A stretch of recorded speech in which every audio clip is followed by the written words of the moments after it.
Bismillahirrahmanirrahim. Assalamualaikum warahmatullahi wabarakatuh. Waalaikumsalam warahmatullahi wabarakatuh. Yang terhormat Kepala Sekolah SDN Jati 03 Ibu Rentaningsi SPD. Yang terhormat Wakil Kepala Sekolah Bidang Kurikulum Ibu Zakiah MPD.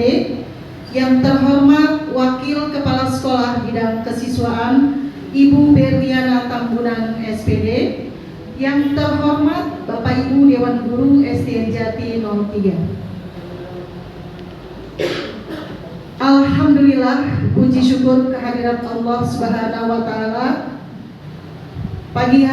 Siang hari ini kita dapat berkumpul dalam ruangan ini dalam keadaan sehat walafiat dalam rangka mengikuti acara desiminasi sosialisasi budaya positif di sekolah. Adapun susunan acaranya adalah sebagai berikut. Yang pertama, pembukaan.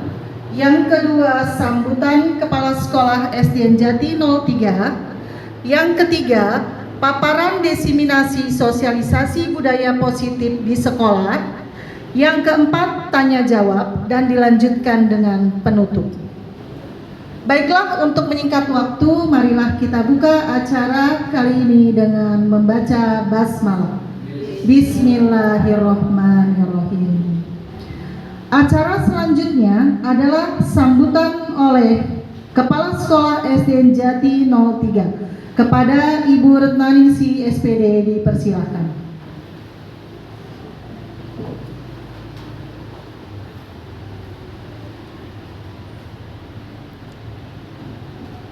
Terima kasih Bu Susi. Bismillahirrahmanirrahim. Assalamualaikum warahmatullahi wabarakatuh. Yang saya hormati Ibu Wakasek Kurikulum Ibu Zakiah MPD. Yang saya hormati Ibu Wakasek Kesiswaan Ibu Berliana Tambunan SPD. Yang saya hormati Bapak Ibu Guru SD Negeri Jati 03. Pertama-tama marilah kita panjatkan puji dan syukur kita kehadirat Allah Subhanahu wa taala bahwa pada siang hari ini kita bisa berkumpul di ruangan ini dalam rangka mengikuti acara desiminasi sosialisasi budaya positif yang ada di sekolah. Mudah-mudahan apa yang sebenarnya budaya positif itu sebenarnya sudah kita lakukan di sekolah. Nanti kemudian apa saja sih yang hanya saja budaya positif itu belum secara rutin atau kontinu ya, secara ajak dilaksanakan di sekolah kita. Mudah-mudahan dengan penjelasan dari CGP Angkatan 11 Ibu Yulianti Nurbani SPD, kita akan lebih jelas, lebih paham apa sih budaya positif yang ada di sekolah kita gitu. Mudah-mudahan apa yang akan disampaikan oleh Ibu Yulianti Nurbani CGP Angkatan 11 kita lebih paham dan lebih memaknai, kemudian bisa kita laksanakan dengan baik, begitu ya. Barangkali itu tidak panjang lebar karena memang waktunya sudah siang. Kurang lebihnya mohon maaf. Saya akhiri, wabillahi taufik wal hidayah. Assalamualaikum warahmatullahi wabarakatuh.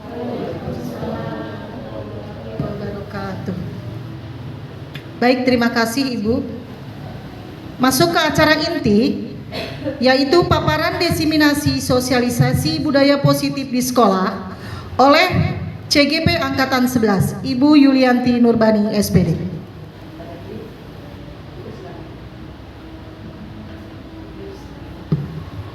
Terima kasih Bu Susi. Assalamualaikum warahmatullahi wabarakatuh. Alhamdulillah, terima kasih saya ucapkan kepada Bapak Ibu Guru, teman-teman sekalian yang sudah hadir dalam acara desiminasi menyebarkan pemahaman dan pengalaman penerapan budaya positif. Adapun acara ini saya selenggarakan adalah yang pertama adalah saya ingin berbagi praktik baik, berbagi ilmu dengan teman-teman tentang apa itu budaya positif dan bagaimana cara penerapannya di sekolah. Kemudian yang kedua juga sebagai salah satu syarat tugas CGP Angkatan 11. Di tugasnya itu adalah kami melakukan praktik budaya positif sekolah, kemudian kami mengimbaskan kepada teman-teman. Oke, Pak Haji. Oke, perkenalkan ini adalah profil saya ya. Di dalam pendidikan CGP ini, jadi saya didampingi oleh 2 orang tutor. Yang pertama ada Bapak Fasil. Bapak Fasil saya yaitu Bapak Abdul Karim. Kemudian yang di tengah adalah saya. Kemudian ada pengajar praktek yang membimbing saya yaitu Ibu Sri Kustia. Nah, Bapak Ibu, adapun latar belakang kenapa sih saya mau mengadakan sosialisasi tentang penyebaran budaya positif. Jadi alasannya yaitu supaya di dalam budaya positif itu tercipta suasana positif yang sangat mendukung dalam menciptakan pembelajaran yang kondusif. Karena dengan suasana yang positif, murid dan guru akan menemukan suatu kondisi pembelajaran yang menyenangkan, sehingga proses pembelajaran dapat berjalan tanpa adanya suatu beban atau paksaan, tetapi menjadi sebagai suatu kebutuhan. Suasana positif juga akan membantu menggerakkan moral yang positif bagi murid, sehingga karakter murid tidak hanya terbentuk dari akademik atau intelektualnya saja, tetapi dari lingkungan yang ada. Jadi dengan penerapan budaya positif ini akan menciptakan lingkungan yang positif di sekolah, sehingga proses pembelajaran kita dengan murid terasa menyenangkan, terasa aman untuk murid. Sehingga dengan budaya positif juga kita dapat membentuk karakter anak ya, sesuai dengan profil pelajar Pancasila. Nah, sebelum kita mempelajari tentang budaya positif, ada beberapa konsep yang harus kita ketahui terlebih dahulu. Yang pertama adalah perubahan paradigma belajar. Kedua, apa itu disiplin positif? Ketiga, kebutuhan dasar manusia. Keempat, motivasi perilaku manusia. Kelima, posisi kontrol restitusi. Keenam, keyakinan kelas. Dan ketujuh adalah segitiga restitusi. Nah, 7 konsep ini ya, ini yang akan menciptakan ya budaya positif di sekolah. Lanjut Pak Haji. Untuk yang pertama adalah perubahan paradigma belajar.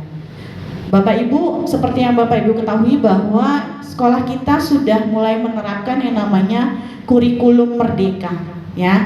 Jadi peralihan dari kurikulum K13 menjadi kurikulum merdeka, di mana di dalam kurikulum merdeka itu terjadi perubahan paradigma belajar, yaitu dengan menggunakan paradigma belajar berdasarkan prinsip pembelajaran yang terdiferensiasi, sehingga siswa belajar sesuai dengan kebutuhan dari tahap perkembangannya untuk mewujudkan profil pelajar Pancasila. Nah, sekarang tuh yang lagi tren itu adalah pembelajaran berdiferensiasi ya Bapak Ibu ya. Mungkin ada yang tahu pembelajaran berdiferensiasi itu yang seperti apa sih, Bu Dwi? Pembelajaran yang gurunya menyesuaikan kemampuan siswa, ada yang mampu, ada yang sedang, dan ada yang kurang. Terima kasih Bu Dwi, bagus jawabannya Bu Dwi ya. Oke, mungkin ada pendapat lain di sini selain jawaban Bu Dwi? Ya. Jadi benar yang apa dikatakan oleh Bu Dwi bahwa pembelajaran berdiferensiasi itu pembelajarannya dikelompokkan ya Bu Dwi berdasarkan kemampuan anaknya. Jadi bisa dikatakan adalah pembelajaran berdiferensiasi adalah metode pengajaran yang memungkinkan guru untuk memenuhi kebutuhan individu belajar setiap peserta didiknya. Nah, hal itu juga harus memperhatikan beberapa hal. Yang pertama adalah mungkin metode ya, kemudian materi. Pasti setiap anak memiliki kemampuan akademik yang berbeda ya. Kemudian adalah gaya belajar. Gaya belajar anak itu juga macam-macam Bapak Ibu. Ada yang visual, ada yang auditori ya. Kemudian ada juga yang gabungan dari auditori dan visual. Kemudian juga kita harus memperhatikan minat dan bakat peserta didik ya. Jadi kita tidak bisa menyamaratakan semua anak memiliki kemampuan yang sama. Pasti memiliki kemampuan yang berbeda. Nah, itulah tugas kita sebagai guru, ya, memberikan pembelajaran yang berdiferensiasi agar pembelajaran itu lebih bermakna bagi peserta didik kita. Nah, hari ini kita akan belajar tentang budaya positif, di mana budaya positif itu erat kaitannya dengan disiplin positif. Apa arti disiplin di sini? Coba ada yang mau bisa berpendapat? Mungkin? Coba ini aja sepemahaman Bapak Ibu aja dengan kata-kata Bapak Ibu, nggak apa-apa. Bu Ami mungkin disiplin menurut pengertian Bu Ami itu disiplin seperti apa sih? Kalau disiplin itu berarti seperti taat pada aturan gitu ya Bu. Jadi misalkan seperti anak-anak disiplin waktunya, misalkan masuk dari pukul 6.30 berarti datang sebelum jam tersebut. Misalkan di kelas pun misalkan sudah dibikin kesepakatan bahwa saat dijelaskan nanti anak-anak harus menyimak, saat temennya presentasi harus menyimak, seperti itu mungkin ya Bu. Oke, terima kasih Bu Ami ya, luar biasa ya pemahamannya ya. Oke, jadi Bapak Ibu bisa next Pak Haji. Disiplin dalam budaya kita ya. Jadi orang awam mungkin mengatakan disiplin itu harus taat pada peraturan ya. Nah, jadi dalam budaya kita makna kata disiplin yaitu sesuatu yang dilakukan oleh seseorang pada orang lain untuk mendapat kepatuhan.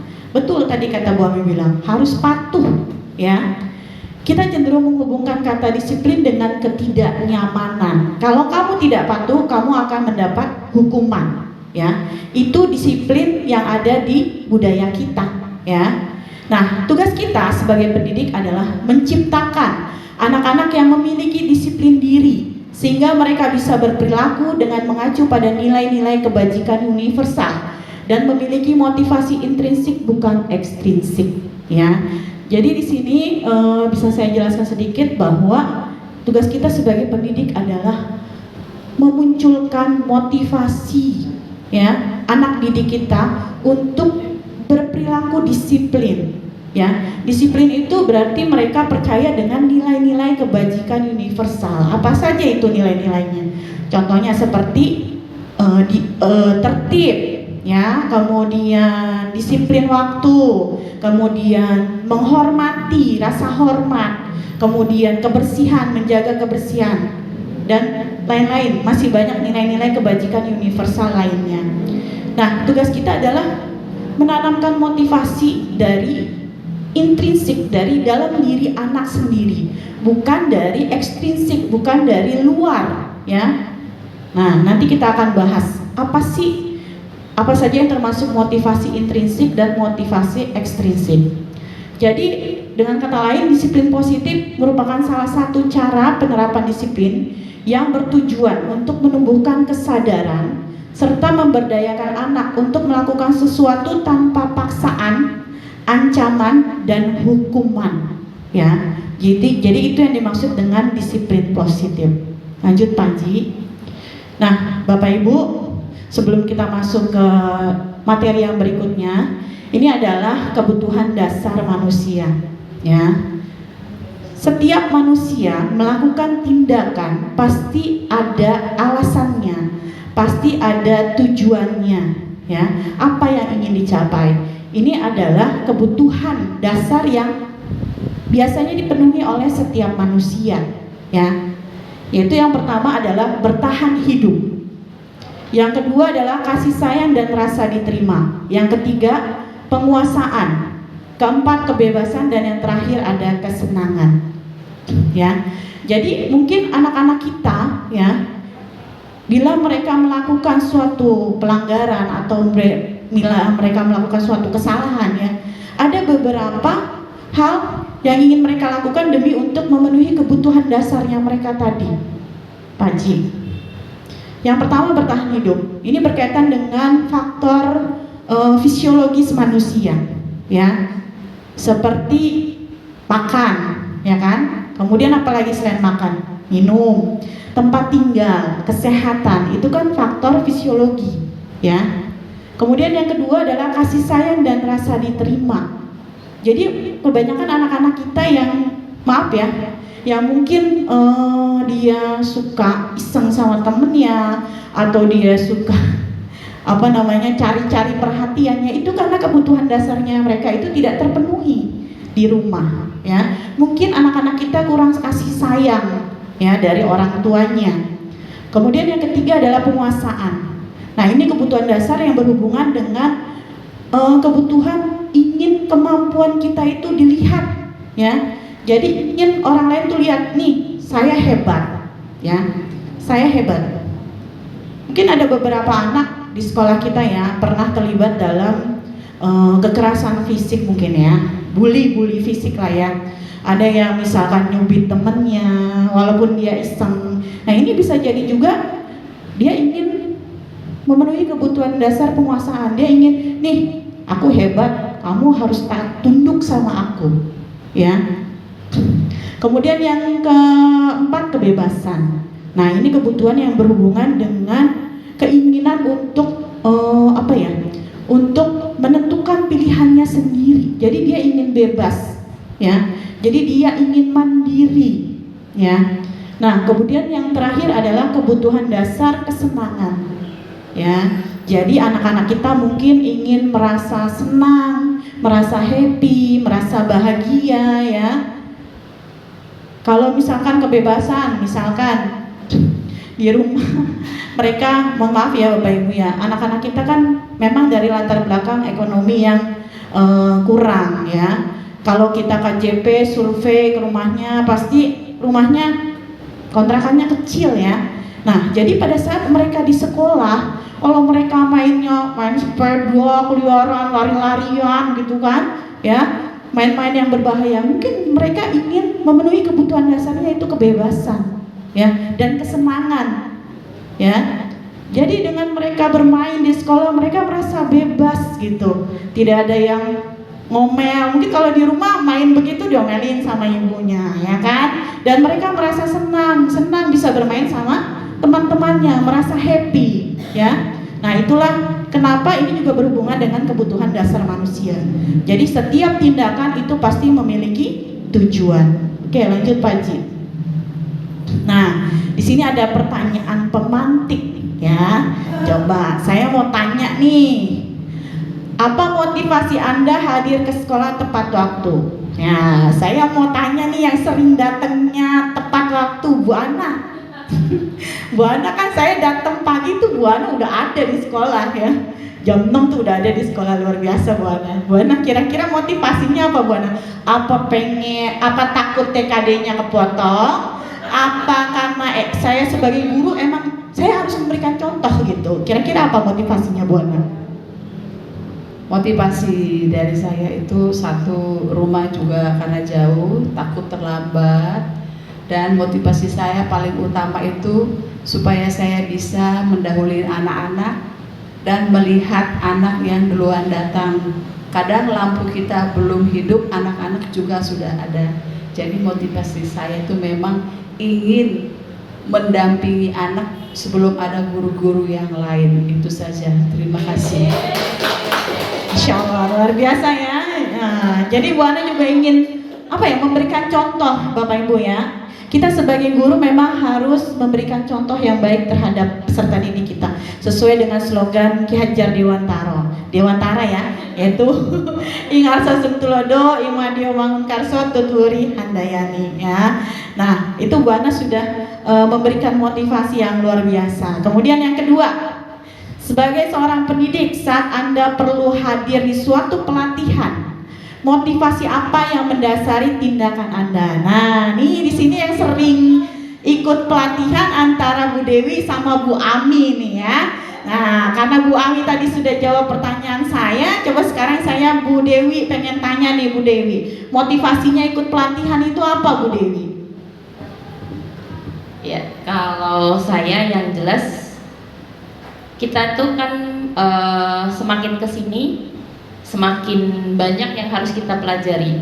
Bermula dari COVID, kita tidak tahu apa-apa, dengan banyak pelatihan kita banyak ilmu baru yang ternyata kita tuh cetek banget ya ternyata kita. Jadi dengan ikut pelatihan yang jelas saya bertambah pengalaman, bertambah pengetahuan, dan kalau pelatihannya luring bertambah teman, bertambah relasi. Itu sih motivasi saya yang pertama. Yang kedua yang jelas adalah tuntutan dari dinas juga supaya kita tetap berkembang. Jadi di satu sisi kita dapat secara pribadi, yang lain kita bisa dapat beriringan dengan tuntutan dari dinas pendidikan kita, seperti itu. Insya Allah luar biasa. Tepuk tangan dong buat Bu Dewi ya. Ya, betul kata Bu Dewi ya. Jadi berarti Bu Dewi motivasinya sudah ada dari dalam diri ya. Ingin ikut pelatihan itu karena ingin terus mengembangkan ya kompetensi diri ya. Kemudian juga ingin menambah teman kalau diadakan secara luring. Kemudian juga ingin, yaitu karena pelatihan itu juga berkaitan dengan jenjang karir ya, jenjang karir. Jadi semakin banyak pelatihan, semakin banyak sertifikatnya, dan itu juga membantu dalam proses mungkin untuk yang PNS kenaikan pangkat ya. Oke, lanjut. Nah, tadi yang Bu Ana dan Bu Dewi ungkapkan itu adalah motivasi dari dalam diri sendiri, intrinsik. Jadi memang benar-benar kesadaran diri, ya, tidak ada motivasi dari luar, ya. Nah, ini adalah motivasi perilaku manusia. Jadi seseorang melakukan suatu tindakan pasti ada motivasinya, ada dorongannya, ya. Nah, ini ada 3. Yang pertama adalah menghindari ketidaknyamanan dan hukuman. Yang kedua adalah mendapatkan imbalan atau penghargaan dari orang lain. Dan yang terakhir adalah untuk menjadi orang yang mereka inginkan dan menghargai diri sendiri dengan nilai-nilai yang mereka percayai. Nah, 2 hal ini, yang ketidaknyamanan dan hukuman serta imbalan atau penghargaan, ini adalah motivasi ekstrinsik, ya, dari luar. Ya. Kemudian yang ketiga itu adalah motivasi intrinsik. Jadi ini erat kaitannya dengan disiplin positif dan budaya positif anak-anak kita. Jadi pada saat anak kita melakukan disiplin, mungkin ada yang alasannya yang pertama, mereka disiplin datang tepat waktu karena mereka tidak ingin dihukum. Ya. Pasti banyak ini anak-anak kita yang seperti ini, ya. Itu yang menjadi dasar. Kemudian yang kedua, mendapatkan imbalan atau penghargaan dari orang lain. Atau anak tersebut ingin diberikan pujian. Atau misalkan ada di kelasnya yang dapat reward dari guru kelasnya. Kamu kalau datang telat, nanti akan dapat bintangnya cuma misalkan bintangnya 1. Ya. Kalau kamu datangnya tepat waktu, kamu akan dapat bintangnya 4. Ya, jadi anak melakukan disiplin itu karena ada imbalan atau penghargaan. Nah, yang ketiga ini, ya, jadi yang ketiga ini adalah motivasi intrinsik. Nah, ini yang harus kita tanamkan kepada anak didik kita, supaya disiplin itu, ya, jangka waktunya itu mereka menerapkan disiplin dalam jangka waktu yang panjang, tidak hanya sesaat. Kalau hukuman kan, misalkan dia nggak boleh main di kelas, belajar yang tertib, misalkan nih ya, belajar yang tertib anak-anak. Nah, pada saat gurunya keluar, ya, mungkin mereka bisa saja jalan-jalan, bercanda, ya. Yaitu mungkin dua hal ini, ya. Tapi kalau mereka sudah muncul kesadaran dirinya, ya, mau ada gurunya, mau tidak ada gurunya, pasti mereka akan belajar dengan tertib. Ya, itu ya Bapak Ibu ya. Oke, lanjut Pak Haji. Nah, ini adalah konsep disiplin dengan identitas gagal. Ya. Jadi, kenapa disebut dengan identitas gagal? Karena tidak bertahan dengan lama Bapak Ibu. Anak-anak lakukan disiplin, ya. Yang pertama adalah disiplin karena hukuman, ya. Kenapa? Karena mereka pikir, pasti hukuman itu menyakitkan. Ya. Mungkin ada, biasanya kalau di sini sih saya yakin tidak ada guru-guru yang melakukan hukuman fisik. Di sini guru-gurunya baik-baik ya, karena kita sudah menerapkan sekolah ramah anak ya. Kemudian hukuman itu pasti tidak nyaman, membuat mereka itu takut, tidak nyaman ya. Kemudian hukuman itu juga sifatnya memaksa. Lalu cenderung murid menyembunyikan kesalahannya karena takut dihukum, ya, berbohong, ya. Kemudian murid menjadi rendah diri, ya. Jadi dia tidak mau melakukan sesuatu itu kadang-kadang takut gitu, karena takut dihukum gitu ya. Nah, kemudian penghargaan itu juga tidak efektif Bapak Ibu. Jadi tidak semua sesuatu yang kita lakukan untuk peserta didik kita selalu kasih penghargaan, itu kadang juga tidak efektif ya. Yang kedua adalah merusak hubungan. Kenapa dikatakan merusak hubungan? Karena pada saat kita memberikan suatu reward atau penghargaan kepada peserta didik lain, pasti ada rasa iri di antara temannya ya. Nah, itu yang dapat merusak hubungan antar teman ya. Kemudian yang ketiga, mematikan kreativitas. Jadi dia ingin kreatif karena ada reward, ada penghargaan. Tapi kalau Bu, rewardnya nggak ada, penghargaannya nggak ada, ya udah anaknya tuh akan males-malesan ngerjainnya gitu ya. Kemudian menghukum dengan sistem ranking. Nah, ini kenapa alasannya ya, di dalam kurikulum Merdeka itu tidak ada sistem rankingan ya, karena ini akan membuat semangat anak akan down ya. Kemudian yang terakhir adalah merampas hak menghargai dirinya sendiri ya. Oke, lanjut Pak Ji. Nah, bagaimana konsep disiplin dengan identitas yang sukses? Yaitu melalui pendekatan konsekuensi dan restitusi ya. Konsekuensi, untuk konsekuensi itu penguatannya dalam jangka pendek ya. Kemudian perlu monitoring berkelanjutan. Lalu harus ada stimulus respon. Murid menghormati peraturan, kehilangan waktu untuk mengurangi kesalahan. Jadi ada perbedaan antara hukuman dengan konsekuensi. Mungkin kalau hukuman itu lebih ke arah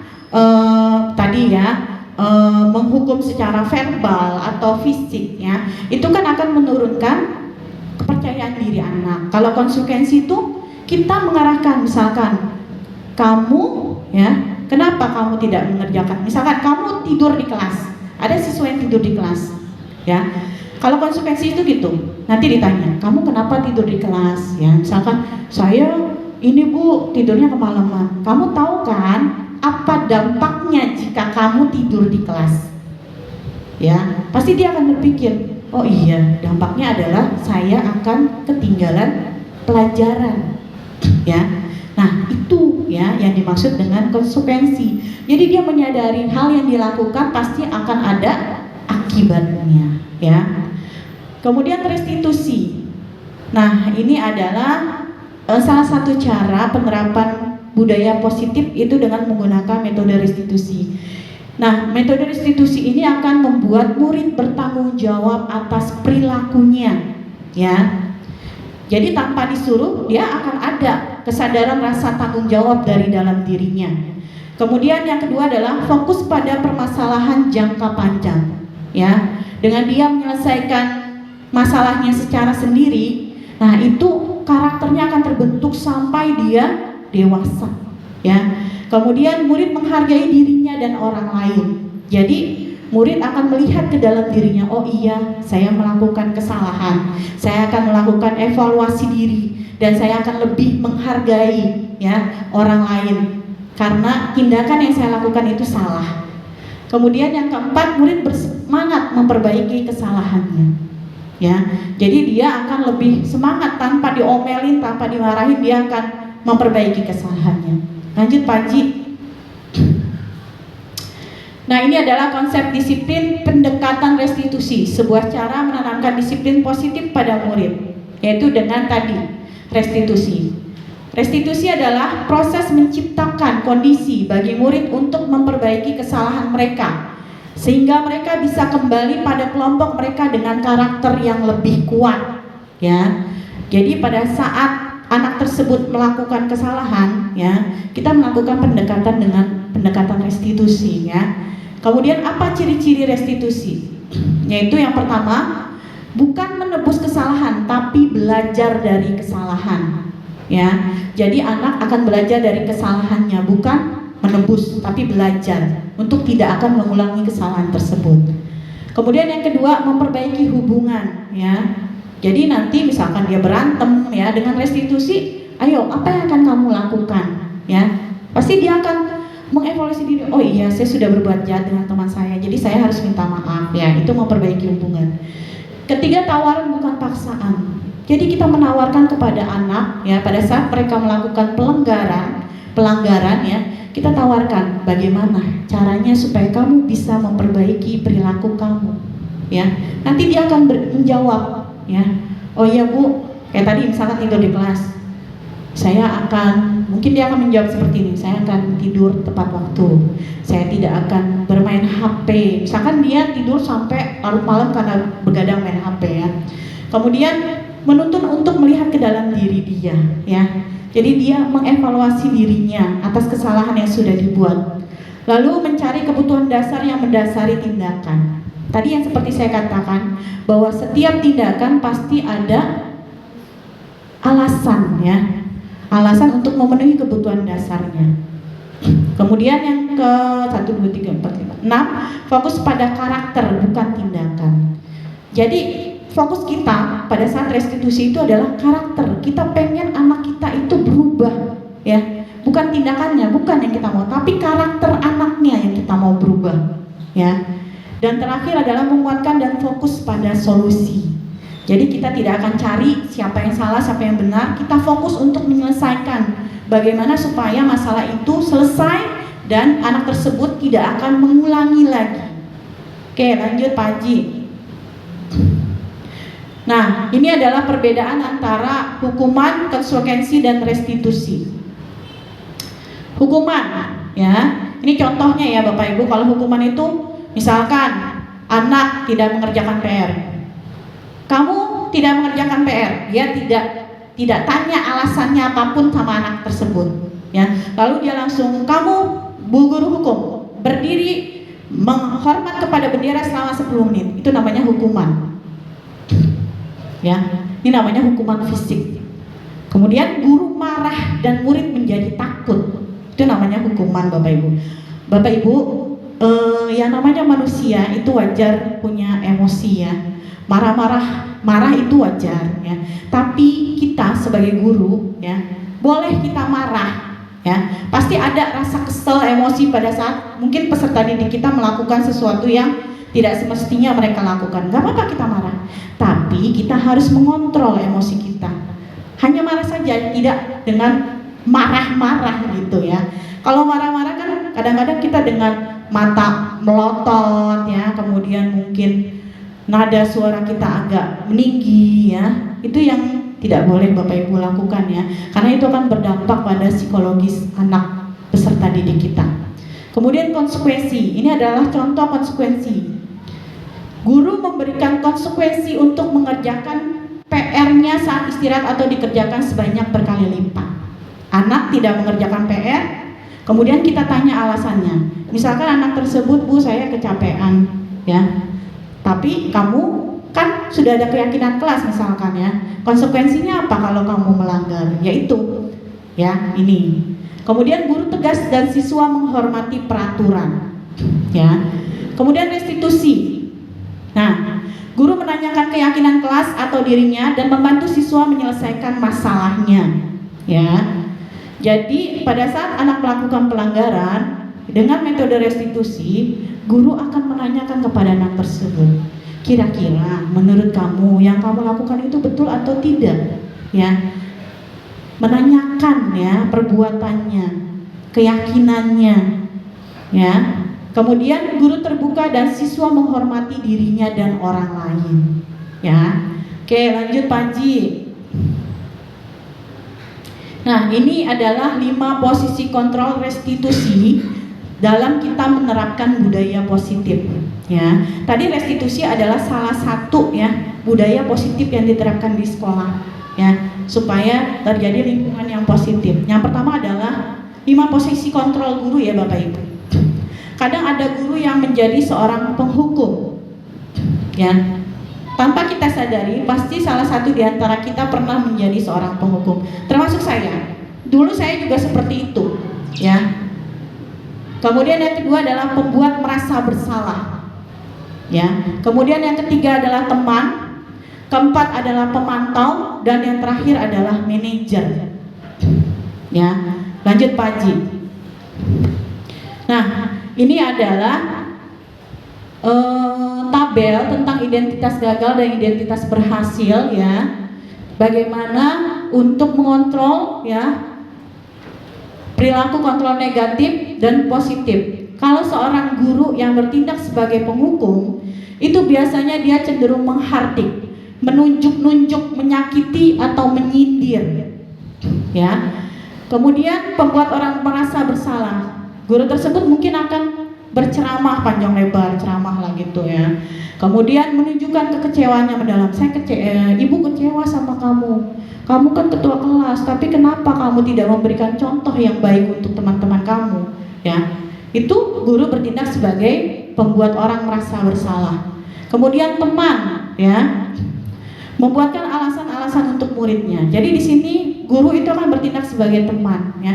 Dia tetap mengontrol, mengingatkan muridnya, tapi sebagai teman dengan nada yang lembut, yang ramah, ya. Kemudian manajer, ya. Nah, mengajukan pertanyaan. Nah, ini adalah hal-hal yang dikatakan oleh 5 posisi kontrol guru, ya. Jika bertindak sebagai penghukum, nah biasanya guru tersebut mungkin akan melakukan atau berkata, kalau kamu tidak melakukan, saya akan hukum kamu berdiri di depan kelas, ya. Kemudian kalau pembuat orang merasa bersalah, kamu sudah mengecewakan bapak atau ibu dengan tindakan kamu. Kemudian teman, lakukan untuk bapak atau ibu, ya. Sudah, nanti bapak ibu bantu bereskan, ya. Yang penting tolong kamu patuhi peraturan. Itu bertindak sebagai teman. Kalau bertindak sebagai pemantau, oh ini tadi ada juga pemantau, ya. Tadi saya kelewat, ya Bapak Ibu, ya, pemantau. Kalau pemantau itu menghitung dan mengukur. Jadi dia cenderung mengingatkan kepada murid-muridnya, ya, apa peraturannya. Jadi anak tetap dikontrol tapi dia dipantau juga. Apa konsekuensi sanksinya? Nah, kalau manajer, guru tersebut akan berkata, apa yang kita yakini? Apa kamu meyakini hal tersebut? Kalau kamu meyakininya, maukah kamu memperbaikinya? Kalau kami memperbaikinya, jadi kira-kira hal tersebut akan menggambarkan apa tentang dirimu? Jadi menuntun anak untuk menyelesaikan masalahnya sendiri. Nah, hasilnya apa? Kalau gurunya cenderung penghukum, pasti anak akan memberontak, ya, memberontak, pendendam dan menyalahkan orang lain, ya. Dia pasti akan memberontak dan pasti juga akan mengulangi kesalahannya, ya.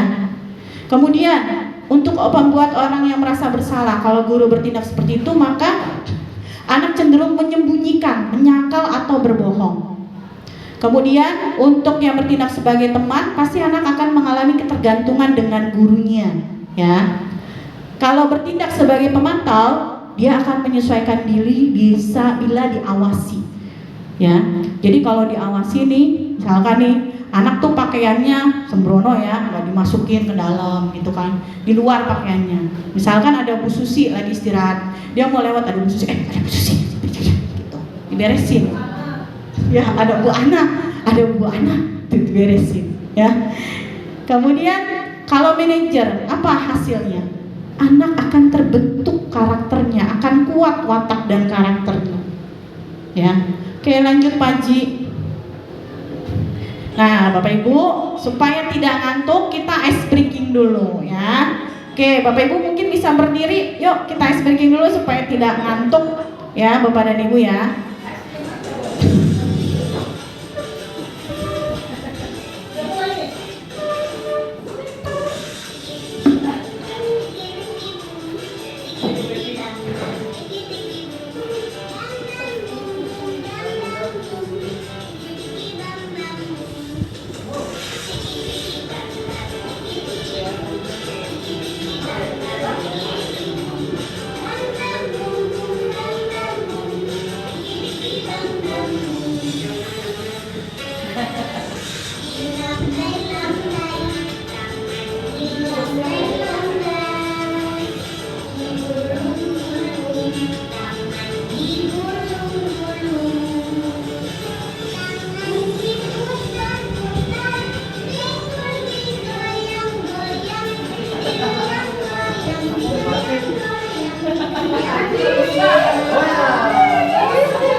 Jangan ngantuk ya gara-gara mungkin tadi harus makan siang ya. Oke, kita lanjut ke materi yang berikutnya yaitu keyakinan kelas Bapak dan Ibu ya. Ini juga yang lagi trending nih ya, yang lagi tren, keyakinan kelas. Apa sih keyakinan kelas itu? Ya, keyakinan kelas adalah kesepakatan yang dibuat bersama antara guru dan siswa untuk menciptakan lingkungan belajar yang positif dan produktif di dalam kelas. Ya, lanjut. Nah, bagaimana pembentukan keyakinan kelas? Ya, keyakinan kelas itu sifatnya abstrak Bapak dan Ibu. Beda dengan peraturan. Ya, kalau peraturan itu lebih mengikat. Kalau ini abstrak. Kemudian keyakinan kelas dituliskan berupa pernyataan-pernyataan universal. Ya, pernyataan universal. Misalkan apa? Menghormati teman, ya, menyayangi teman, ya, saling menghormati teman, saling menyayangi teman, ya. Kemudian pernyataan keyakinan kelas senantiasa dibentuk dalam bentuk positif. Jadi pada saat Bapak dan Ibu membuat suatu keyakinan kelas, hindari kalimat-kalimat negatif. Jangan membuat kata-kata dilarang buang sampah, ya. Jangan mencubit teman misalkan. Jangan berkata kasar, itu adalah kalimat negatif. Kemudian keyakinan kelas hendaknya tidak terlalu banyak sehingga mudah diingat dan dipahami oleh semua warga kelas, ya. Jadi nggak usah banyak-banyak Bapak Ibu pada saat Bapak Ibu buat keyakinan kelas dengan peserta didik. Kemudian keyakinan kelas sebaiknya sesuatu yang dapat diterapkan di lingkungan sesuai dengan kondisinya, ya. Jadi kita harus memperhatikan juga lingkungan di kelas kita. Semua warga kelas hendaknya ikut berkontribusi dalam pembuatan keyakinan kelas lewat kegiatan curah pendapat, ya.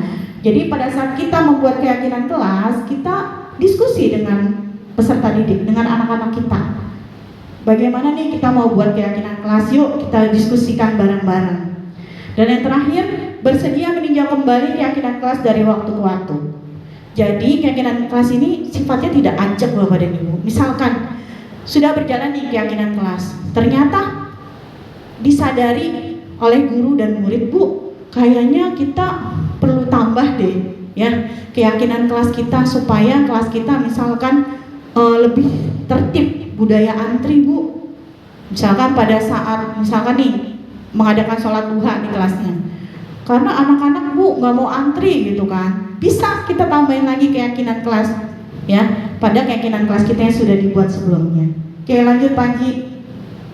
Nah, Bapak Ibu, ini adalah contoh ya, contoh pembuatan keyakinan kelas yang sudah saya terapkan di kelas saya Bapak dan Ibu ya.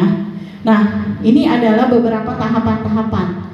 Jadi pada saat pertama, pada saat saya buat keyakinan kelas, saya akan ajak diskusi anak-anak. Saya bilang, anak-anak, hari ini kita akan buat keyakinan kelas. Tujuan kita membuat keyakinan kelas adalah, ya, Bapak Ibu sampaikan tujuannya, atau bisa pancing anak-anak. Kira-kira tujuannya apa sih supaya kita bisa buat keyakinan kelas ini? Tujuannya bagaimana? Ya. Nah, setelah kita sampaikan tujuan, kita pancing lagi anak-anak dengan pertanyaan romantik. Contoh, Bapak Ibu bisa tanyakan kepada anak-anak, anak-anak, kalian pengen kelas yang seperti apa sih?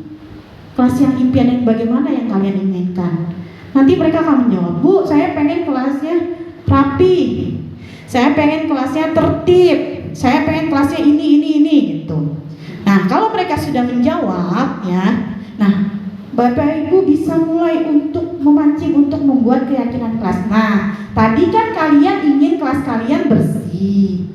Nah, yuk sekarang sama-sama kita buat sebuah peraturan yang kita sepakati bersama bagaimana supaya kelas kita itu bersih.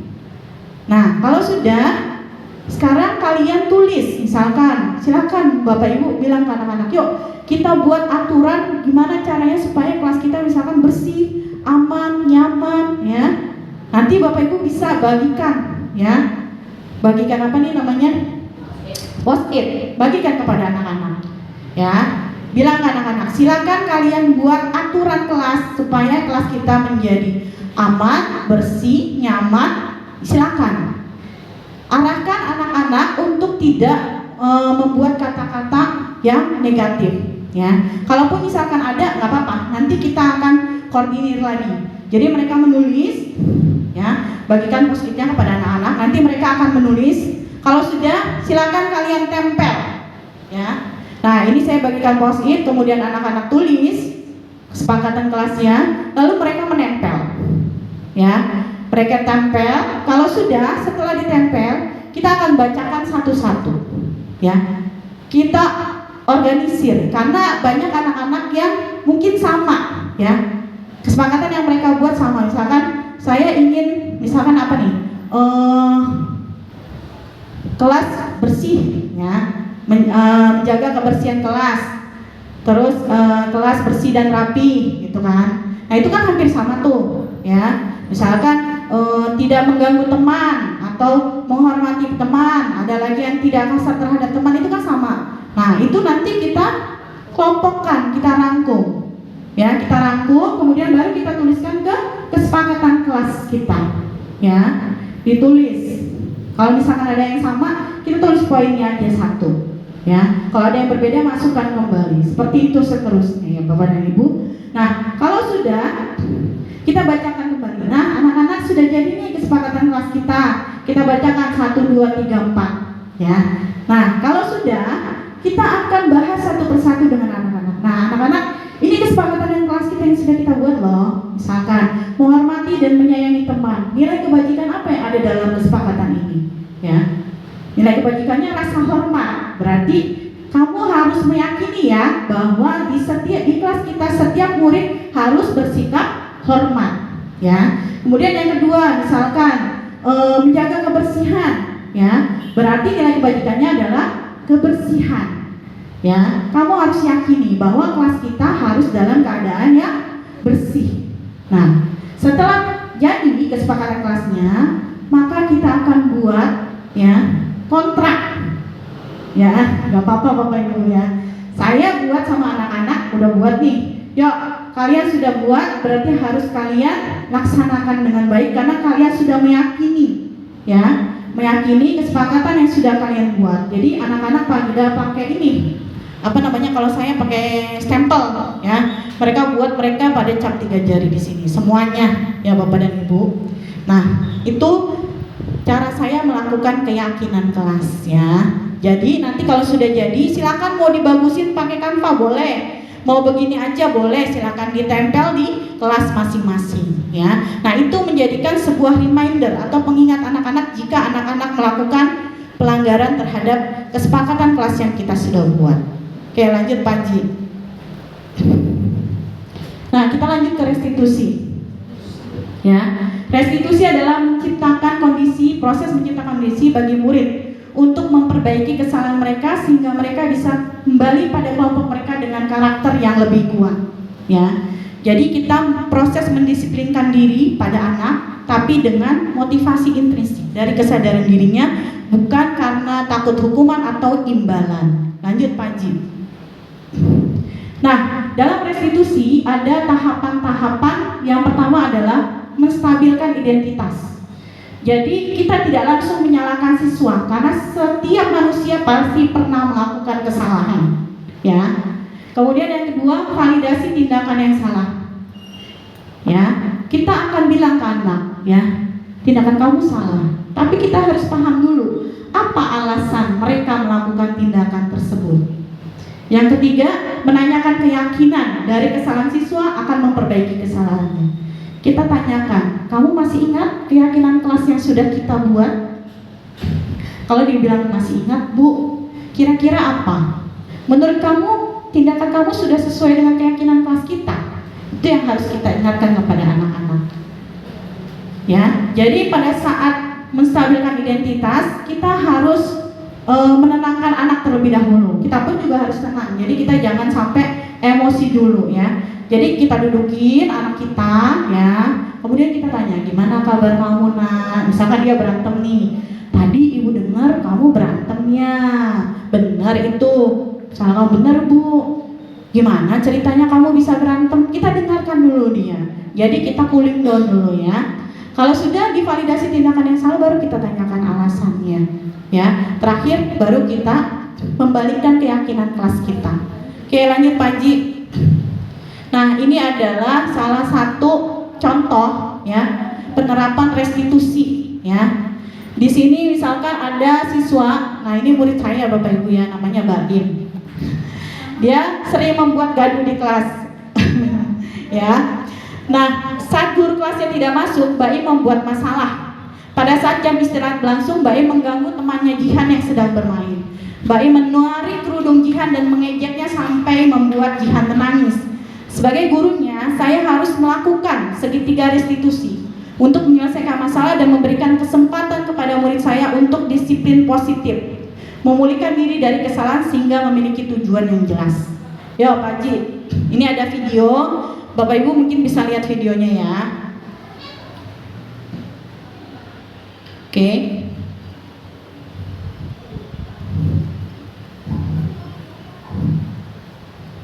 Bisa ya Pak Ji?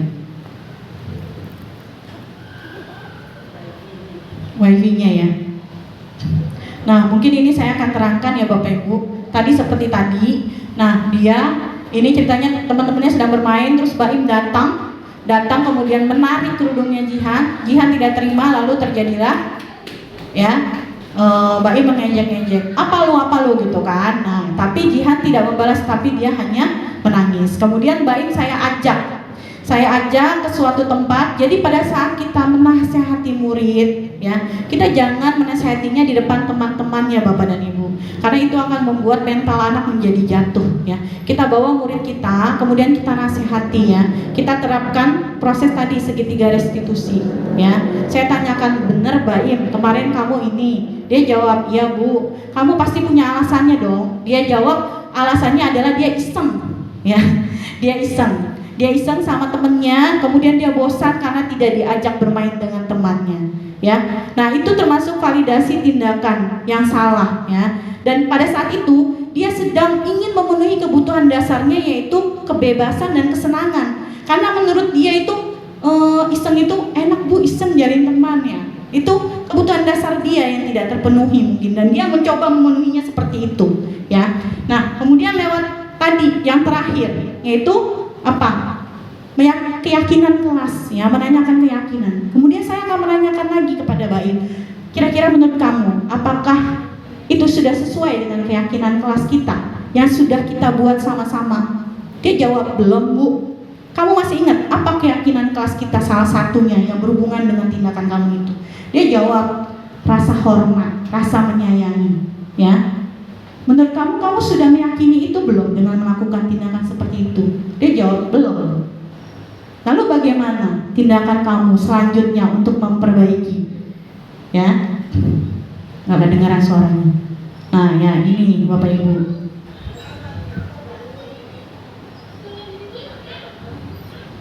Nah, ini saya kemudian panggil Baim ya di ruang lab, kemudian saya nasihati. Saya stabilkan dulu emosinya, menstabilkan identitas tadi. Saya tanya, benar nggak ceritanya begini? Kira-kira ceritanya gimana menurut cerita kamu ya? Ini nggak kedengeran, Bapak Pak Ji ya. Jadi yang terakhir itu adalah menanyakan keyakinan. Lalu dia menjawab, ya Bu, saya akan memperbaiki diri saya. Saya akan lebih menghormati teman saya ya. Saya akan lebih menyayangi teman saya. Nah itu, dengan melakukan penerapan segitiga restitusi ini, saya berharap dia tidak akan melakukan kesalahan yang sama yang sudah pernah dia buat, dan karakter yang sudah ada di dirinya akan melekat kuat nantinya. Lanjut Pak Ji. Nah, ini adalah contoh aksi nyata penerapan budaya positif. Sebenarnya benar kata Ibu Kepala Sekolah bahwa budaya positif itu sudah ada di sekolah kita ya. Hanya mungkin kita harus konsisten melaksanakannya, continue, berkelanjutan ya. Kalau perlu kita lakukan evaluasi ya. Kita lakukan evaluasi supaya budaya positif itu tetap berjalan ya, tetap berjalan dari hari ke hari.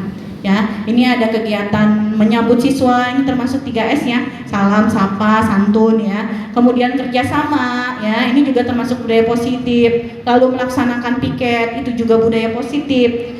Ini PSN, ini juga budaya positif, karena dengan PSN dia peduli terhadap lingkungan, rasa empatinya ada ya. Kemudian, nah ini Bapak Ibu,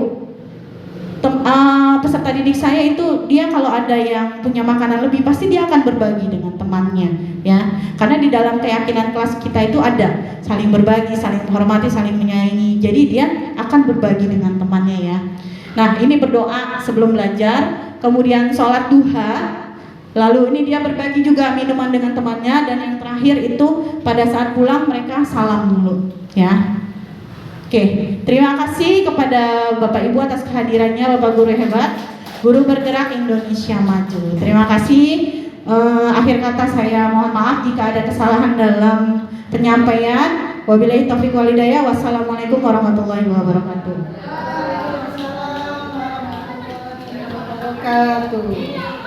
Ya, terima kasih Ibu Yuli atas paparannya yang begitu menarik. Ya, kita kasih tepuk tangan yang meriah dulu buat Ibu Yuli ya. Jadi banyak pengetahuan, banyak ilmu yang kita dapatkan hari ini. Baiklah Bapak Ibu yang kami hormati, kini tiba saatnya kita masuk pada sesi tanya jawab. Kepada Bapak Ibu kami persilahkan untuk bertanya. Ya, Bu Ami silakan. Baik, assalamualaikum warahmatullahi wabarakatuh. Mohon izin, ada yang sedikit menggelitik ya.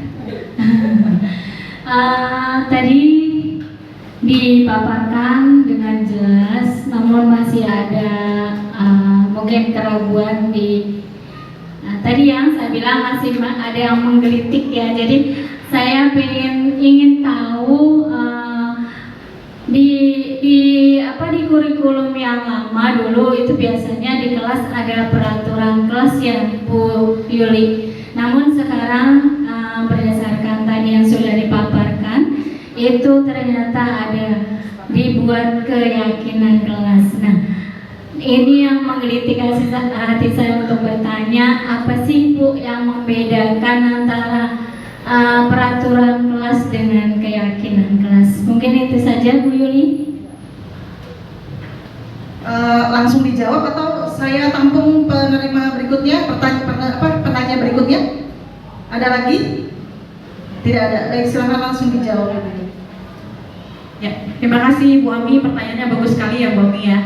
Perbedaan antara peraturan kelas dan keyakinan kelas. Jadi itu ada peraturan, ada kesepakatan, ada keyakinan, dan itu punya arti yang berbeda-beda. Kalau peraturan kelas itu cenderung dibuat hanya guru saja ya, dan itu sifatnya mengikat Bapak dan Ibu.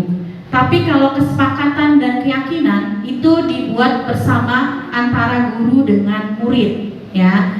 Nah, kalau kesepakatan itu guru bersama murid membuat kesepakatan tersebut ya. Nah, dalam kesepakatan itu ada nilai-nilai kebajikan. Nah, nilai-nilai kebajikan itu yang diyakini anak-anak, dan itu namanya keyakinan kelas. Jadi itu perbedaan antara peraturan, kesepakatan, dan keyakinan kelas Bu Ami. Itu aja Bu Ami. Bagaimana Bu Ami? Sedikit lagi Bu, jadi di peraturan itu biasanya kan jika anak melanggar itu biasanya kan dikenakan sanksi ya. Nah, apakah di dalam keyakinan kelas itu seperti itu juga atau bagaimana Bu? Ya, kalau di dalam keyakinan kelas, kalau jika anak melanggar, kita bisa menggunakan tadi segitiga restitusi. Kita akan menanyakan kembali keyakinan kepada anak ya. Kemudian kita akan tanya anak, kira-kira kalau kamu melakukan ini apa dampaknya ya. Nah, konsekuensinya apa kira-kira gitu Bu Ami ya. Oke. Ada lagi Bapak Ibu yang mau ditanyakan? Gak ada Bu Susi. Baik, cukup tampaknya acara kita hari ini sangat menarik ya. Cuma karena keterbatasan waktu, mungkin nanti bisa kita lanjutkan di luar acara ini. Baiklah Bapak Ibu, karena sudah selesai, saya ucapkan terima kasih atas perhatiannya. Marilah kita tutup acara kita hari ini dengan membaca hamdalah. Alhamdulillahirabbil alamin. Ya, sekali lagi aplausnya buat kita semua.